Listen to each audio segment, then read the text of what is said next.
Assalaamu calaykum. Halkani waa Duris Media. Subscribe haddii aadan hore u dhihin. Qiso dhab ah, gabar dalka Mareykanka u dhalatay oo islaantay waxaana ku dhacay cudurka kansarka. Gabar u dhalatay dalkaasi Mareykanka oo ku noolay dalka Suuriya waxay ku qanacday Islaamka wayna qaadatay diinta Islaamka. Muddo kadib waxaa ku dhacay xanuunka kansarka oo ku faafay jirkeeda dhammaan. Baaritaankii lagu sameeyeyna waxaa soo baxday inaysan rajo ku lahayn nolosha, dhawaanna ay dhiman doonto. Waxaa ogaaday qoyskeedii oo ku yidhi waxaa kugu dhacay carruur Rabbi, waayo diintaadii ayaa ka baxday, islaamna waad qaadatay. Muddo kadibna qoyskeedii ayaa ugu yeeray Mareykanka si ay u marto baaritaan ka fiican kan Suuriya. Waxaase soo baxday mid la mid ah kii Suuriya, waxaana loo sheegay inay dhawaan dhiman doonto. Ehelkeedii waxay tageen kiniisadda oo ay ku dhaheen dadkii, qofkii diinta Kiristaanka ka baxa sida ayaa u dambayn doonta ee ogaada ku cibro qaata.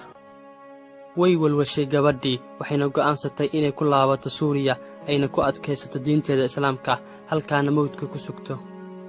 Habeen saq dhexe ah ayay fakartay, markaasay tiri haddii aan sidaan ku dhinto, dadka Islaamka soo galaya way ka yaacayaan, waxayna moodayaan run, waa inaan Rabbi baryaa si aanay taasi u rumoobin. Way weysaysatay saq dhexe, wayna tukatay, ayadoo sujuudsanna waxay tidhi, Ilaahayow kama baqaayo la kulankaaga iyo geerida, haddaan sidaan ku dhinto, dadka diinta sooma gelayaan, ha igu dilin sidaan, diintaadana u gargaar. Subaxii markii la gaaray ayay dareemi weysay wax xanuuna. Baaritaankiina waxba waa laga waayey. Dhakhtarkiina wuxuu yidhi waxba ma qabtid. Way sujuudday gabadhii, waxayna tidhi, Ilaahay marka uu shay doono wuxuu dhahaa noqo, wuuna noqdaa siduu rabo. Subxaana allaah. Halkaasay ku quusteen gaaladii lahayd cara alle kugu dhacday. Bal dheh adna oo soo qor Allaahu Akbar, siina sheergaray walaalaha muslimiinta si ay in badan ku cibro qaataan Alla awooddiisa.